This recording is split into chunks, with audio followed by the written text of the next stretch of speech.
What's up, guys? It's Archaic Zeus, and this is a first look at the Hearthstone beta, Heroes of Warcraft.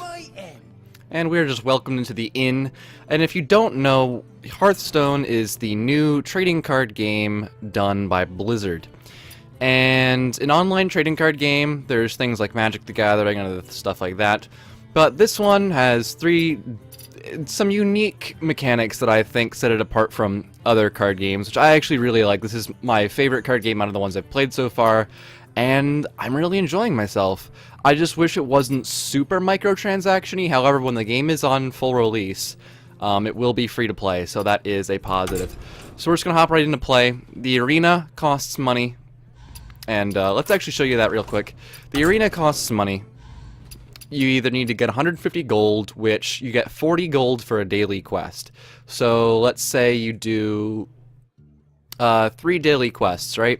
So you do 3 daily quests, it's 120 gold, and then with each of those daily quests, you have to win 3 games. Every 3 wins in play mode of the game, you also earn 10 gold. So you have to have 9 wins over 3 days and complete each daily quest over 3 days in order to buy into one arena. And that arena you could get a great deck or you could get a really crappy deck. You don't really know.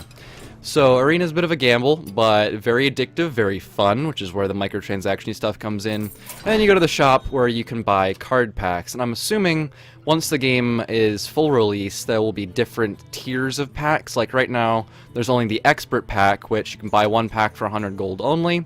You can buy 2 packs, 7 packs, 15 packs, 40 packs for $3, $10, $20, and $50 respectively.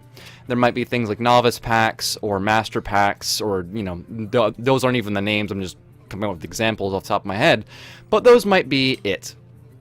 You start the game gives you 100 gold to start as just, you know, starting the game. And then you'll get extra gold for like basic quests and stuff for just getting different characters at different levels. There are a total of 9 different characters so far. There might be more added in microtransactions or DLC or whatever, blah blah blah. I doubt it, but because it'd be a lot of balancing they'd have to do. They have to test that for a long time in order to get it right, considering a card game is solely about balance for the most part. So you have your warrior, your shaman, your rogue, paladin, hunter, druid, warlock, mage, and priest.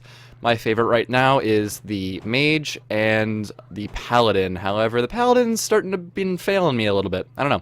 But each hero has a different hero power to them.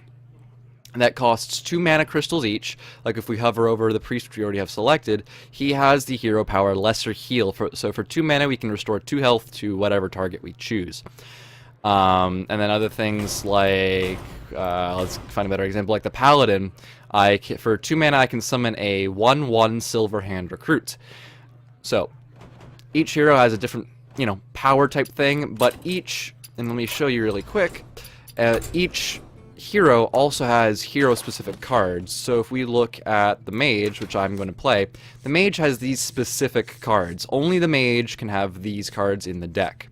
However, there are other monsters called neutral, blah blah blah, that every hero can put in their deck, and etc. etc. Normally, most of the time, the hero-specific cards are actually pretty strong. But we're going to go ahead and play a game real quick. If I win, lose, whatever, I just want to show you the game. The Hearthstone itself is very stylized, and I really, really like the minor details they've put into the game, like this searching system. I don't really find myself getting bored watching that ever, and they have, you know, it's just the details of this game are really, really cool. So I'm a mage against a warlock, and I will probably be talking out loud a lot to strategize. I don't really want Defender of Argus. Arcane Intellect's okay for a starting hand, though. It'd be good to catch up with that, though. I want to keep the polymorph. No, I'm gonna get rid of them both. I need low-level cards. And I didn't get anything useful. Okay. Well, anyways.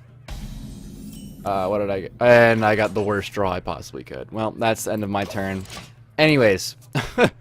Like I said about minor details, I just want to show some stuff off in here. There are certain things you can click on, and there are different boards and things that you can play on. and each one's going to have different things. So like this one is like a battlefield board. You can click on the gate over and over, and eventually it will collapse like that. You can press again, open it up. You can smack the roots, and they'll eventually move off, etc., etc. You gotta punch that thing, make that rock tumble, maybe, or just move it around. I don't know. I don't have a move. I don't have a coin. He just spent a lot of mana, though. He used his coin, so just gonna fireball that. He still has his taunt up. 2 damage to me. Yeah. You know, you can put that in the catapult, fire the catapult. Really, really cool stuff. Make the flag shake. And like I said, each board is different. Like there's a jungle board, there's a city board. There's just like I said, the little minor details. And now I think I'm gonna focus a little more on the whole card game aspect right now. Show guys either how bad or how good I am at this game, and we will go from there. Because, you know. Swamp Ooze, huh? Okay, you used your 2 mana. I'm a mana ahead. See, when you go first, you are technically 1 mana ahead of your opponent for a long period of time. Except when you're going second, you get an extra card in your hand to play, and you also get to whatchamacallit. You also get a coin, which will give you an extra mana for 1 turn. So if he's at 2, so next turn he'll be at 3. If he uses the coin, then he'll have 4 usable mana. It doesn't increase your slot permanently, it just increases the usable mana for that turn. And now I have a really, really crappy play. I could throw out a Worgen to just get killed, or I could just accept the damage and try and draw 2 cards and go for a turn 4 play, which might be what I have to do, but that would be a stupid play either. I need to get some board control, so I think I'm going to sacrifice my Worgen and still have a turn 4 play. Turn 4, turn 5. Probably going to be Arcane Intellect and Fireball. That's all I have right now. Unless, for whatever reason, he leaves my Worgen alive, but that'd be stupid. Just trade the Ooze for the Worgen, you get your value. A 2 mana card for a 3 mana card. You still have your taunt up, so I can't hit you. You can still do an extra damage to me.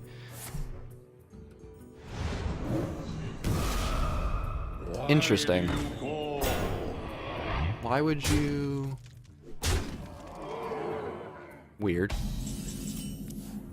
Because now what I'm going to do is be an absolute asshole about it. This changes my play entirely. I can enrage my Worgen, give him Wind Fury, an extra attack, and drop both your taunts. That's why I don't really know why you did that. Yeah, I'm not really sure why he did that. That gave me an out, and I have a huge card advantage. He has 1 card on the field, 2 cards in his hand, so he has essentially 3 cards. I have 1, 2, 3, 4, 5, 6. 6 cards total, but his hero power will give him a card draw, so let's just say he has 4 cards, 2 mana. I have 6. So I still have a 2 card advantage even with that, and I still have a mana advantage on him. However, that mana spent that last turn wasn't the best, but it was the best way to clear the board and clear his taunts. So, deal 4 damage, discard a random card. Destroy a demon, restore 5 health. Nice, sort of. And there's that card draw like I was telling you. So he still has 3 cards. Didn't really get to use too much on the mana side, but he's doing a lot of damage to me. He's waiting for a nice kill. I have both Flame Strikes in my hand, which is just ridiculous. I kind of want to summon a taunt, because I don't want to die. I don't want to take any more needless damage, I should say. Taunts in this game basically mean that if you're using a minion or your hero is directly attacking, it's like, this is sort of a spell, but not really. It's not considered a spell, but it's a targetable ability. I should say, if you're using an ability, it's hard to explain. If it's a direct hit, I should say, if it's direct hit, then it has to target whatever creature has taunt on it. So he has to attack my Senjin Shieldmaster.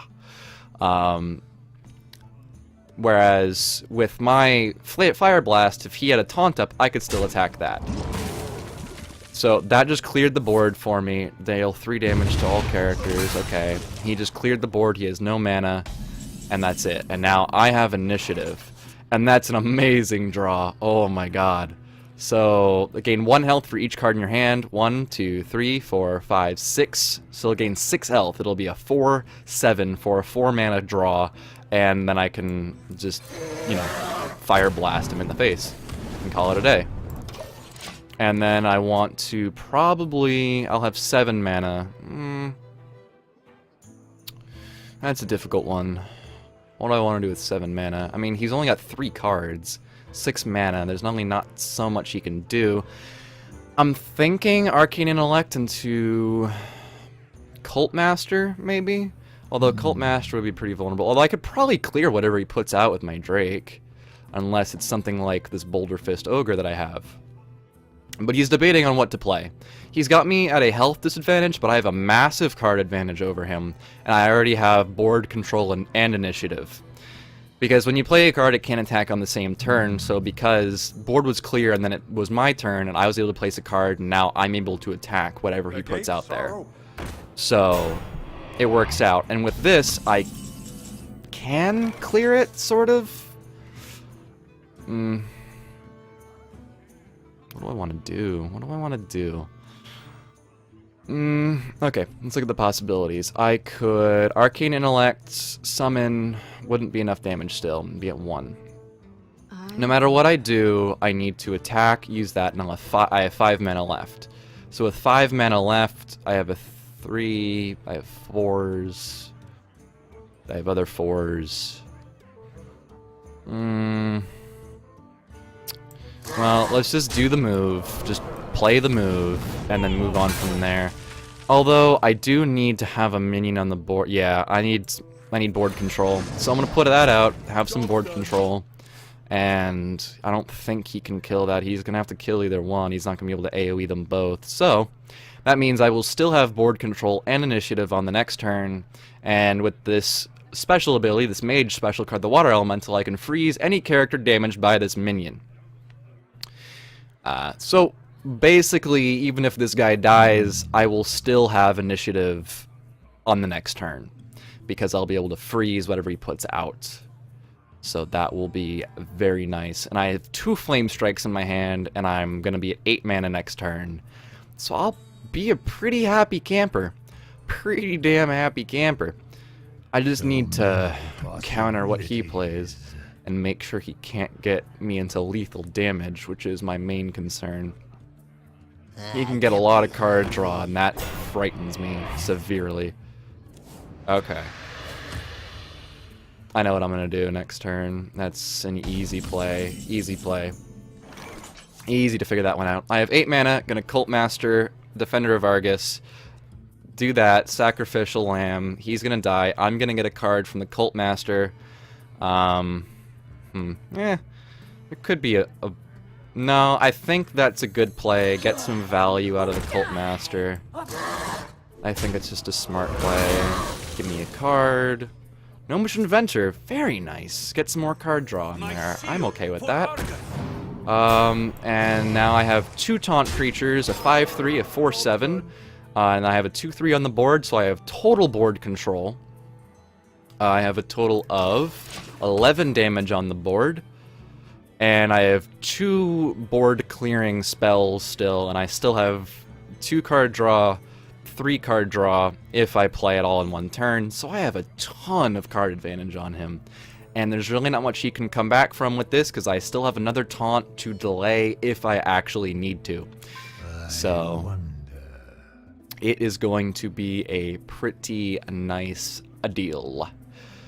He's got 8 mana, he's got 4 cards, he technically has another card draw, but that would leave him with 6 mana. I don't want to say this game is over, because it's very possible that I still could lose this. If he gets a nice AoE out, he can knock both of these guys out. There's the charge. Which one are you going to charge? You're going to charge the Cult Master, because if you charged anything else, Cult Master could get more stuff. That makes sense.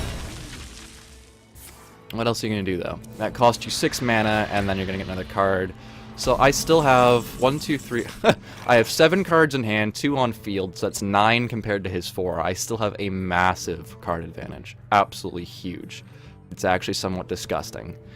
So what do I want to throw out there? What would be best bang for my buck? Gnomish Inventor.